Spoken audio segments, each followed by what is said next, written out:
नमस्कार, जय श्री कृष्णा, राधे राधे। आपको और आपके संपूर्ण परिवार को सोमवती अमावस्या की हार्दिक शुभकामनाएं। भगवान भोलेनाथ और श्री हरि की कृपा आप सभी पर सदा बनी रहे, इसी मनोकामना के साथ आज का वीडियो प्रारंभ करते हैं। आज मैं आपको सोमवती अमावस्या की बहुत ही सरल पूजा विधि करके दिखलाने वाली हूँ। जो अमावस सोमवार को पड़ती है उसे सोमवती अमावस्या कहते हैं। इस दिन सुहागन स्त्रियां अपने सुहाग की लंबी आयु के लिए, घर में सुख समृद्धि के लिए व्रत पूजन करती हैं और पीपल की पूरी 108 परिक्रमा करती हैं।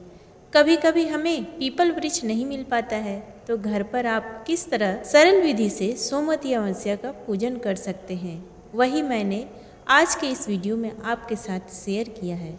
जो आज देखिए, अगर आप पीपल के वृक्ष के पास नहीं जा सकते तो आप इस तरीके से तुलसी का पूजन कर सकते हैं। तो यहाँ पर हम तुलसी के गमले में ही ऐपन से सोमाधोबिन और स्वस्तिक रूपी गणेश को बना रहे हैं। यहाँ पे स्वस्तिक बनाएंगे और मैं गमले पर ही सोमाधोबिन को बना रही हूँ।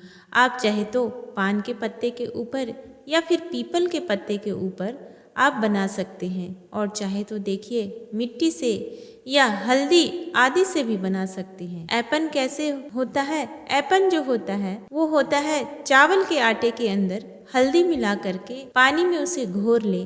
अगर आपके पास चावल का आटा नहीं है तो गेहूं के आटे में भी आप इस तरीके से घोल करके ऐपन बना सकते हैं। तो ऐपन से ही देखिए हम तुलसी के गमले को भी इस तरीके से सजा देंगे। अब देखिए, इसमें जब तक परिक्रमा नहीं की जाती तब तक कुछ भी ग्रहण नहीं किया जाता। बाकी आपके सामर्थ्य के ऊपर है।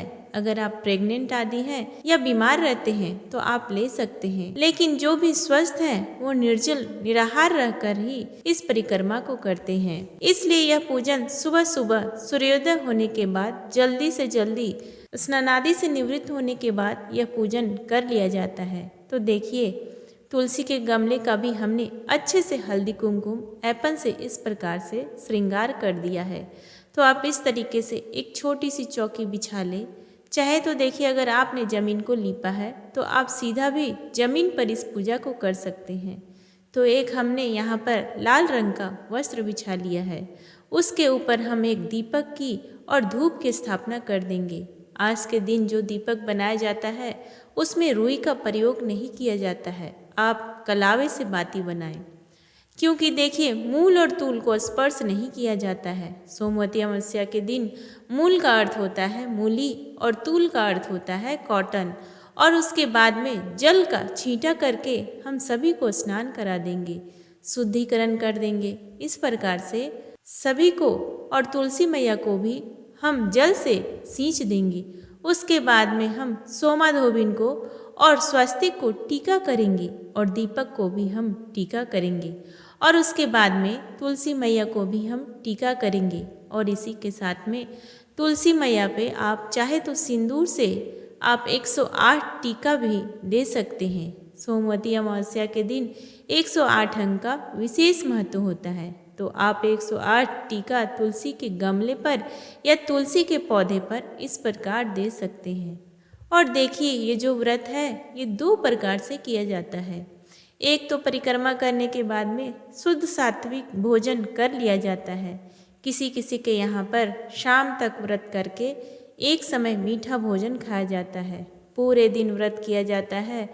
तो जैसे भी आपके यहाँ पर होता हो आप वैसे कर सकते हैं। इसके बाद में वस्त्र रूपी कलावा अर्पित कर सकते हैं।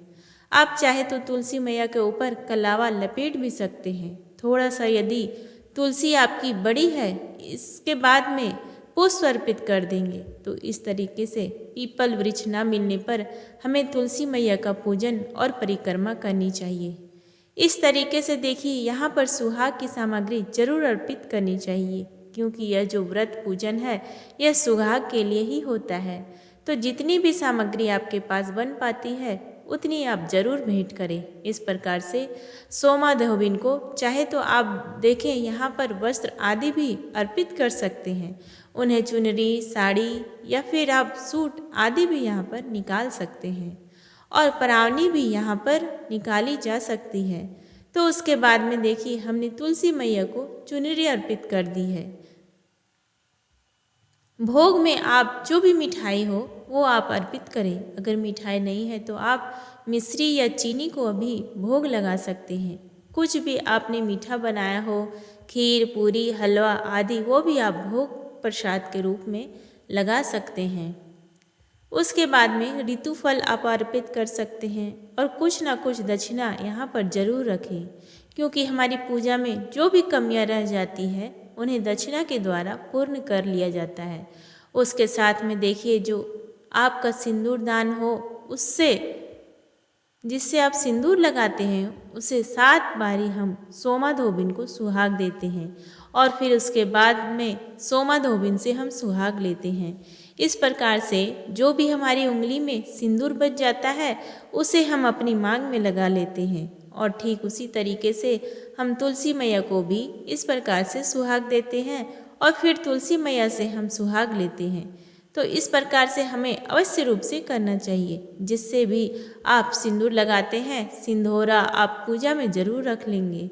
उसके बाद में एक जल का लोटा भर के रखते हैं, हाथ में कुछ अक्षत पुष्प लेकर सोमा धोबिन की कथा सुनी जाती है। कथा का वीडियो आपको हमारे YouTube चैनल में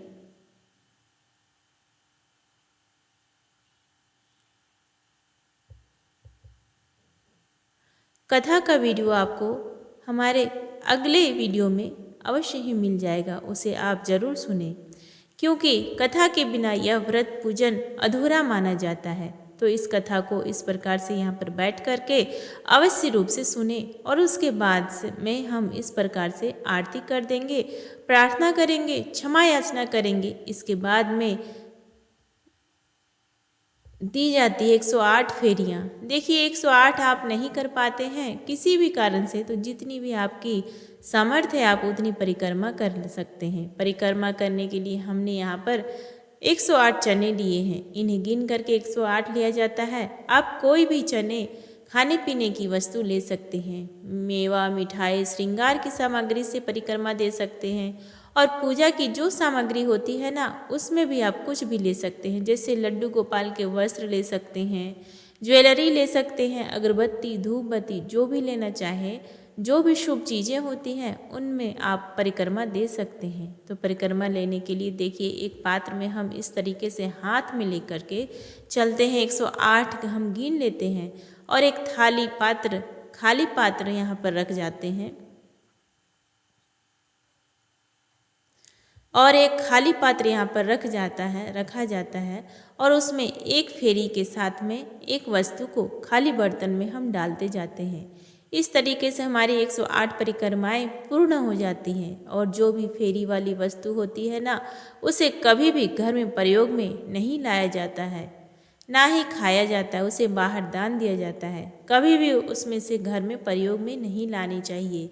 वो वस्तुएं तो इस तरीके से जो आपने श्रृंगार की सामग्री सोमा धोबिन के नाम की चढ़ाई है, वस्त्र आदि चढ़ाए हैं, उन्हें बाहर दान दिया जाता है। यदि आपने अपने स्वयं के प्रयोग के लिए कुछ सामग्री श्रृंगार की भेंट करी है, तभी आप उसे प्रयोग में लाएं। अगर आपने दान करने के लिए कोई भी वस्तु वहाँ पे अर्पित करे है तो उसे आप दान कर दें।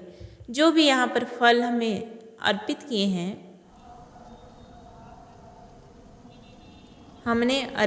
हैं, उन्हें भी, और मिठाई जो भी अर्पित करे हैं उसे आप बाहर बच्चों को बांट सकते हैं। और अपने सिंदूर दान को आप उठा करके रख लें और उसके बाद में जो भी दान दक्षिणा है उसे भी आप किसी ज़रूरतमंद को दान दे सकते हैं। इस तरीके से सुबह सुबह हमें तुलसी मैया की परिक्रमा सोमवती अमावस्या के दिन करनी चाहिए। अब यदि आपको पीरियड आदि आ गया है तो आप साक्षात इस पूजन को नहीं कर सकते हैं, परंतु आप किसी अन्य से आप इस पूजन को करा सकते हैं और दूर से ही आप तुलसी मैया की परिक्रमा कर सकते हैं। तो उम्मीद करती हूँ कि यह वीडियो आपके लिए बहुत ही महत्वपूर्ण रहा होगा। वीडियो थोड़ा भी आपको अच्छा लगा तो वीडियो को लाइक करें, चैनल को सब्सक्राइब करें और वीडियो को ज़्यादा से ज़्यादा शेयर करें। कमेंट बॉक्स में सोमवती मैया की जय अवश्य लिखें। तो फ्रेंड्स, मिलती हूँ आपको नेक्स्ट वीडियो में, तब तक के लिए धन्यवाद।